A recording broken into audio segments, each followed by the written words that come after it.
Now let us know about the inventory items in detail. Initially go to the inventory settings, finally go to the items. This is the inventory item screen. We can add inventory items by using this screen only. Here we can view the inventory item details by clicking on the view icon. See. And we can update the inventory items by clicking on the edit icon. See, right now I am updating stock low alert. At final click on the update button.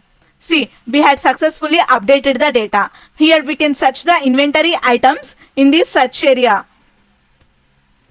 See, like this. And we can add the inventory items by clicking on the add inventory items button. Coming to type, here we have to select whether it is asset or stock. What is the difference between the asset and stock means assets are usable to us. We can make use of them again and again until they get failed. Stock means one time use only. Once we use it, we cannot use them again. Right now I am selecting stock. Coming to category, select the category what you want. Right now I am selecting this one.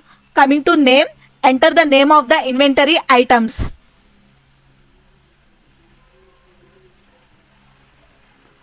Coming to stock low alert, it means we should get an alert when the stock is low. Here we have to enter the low alert count here.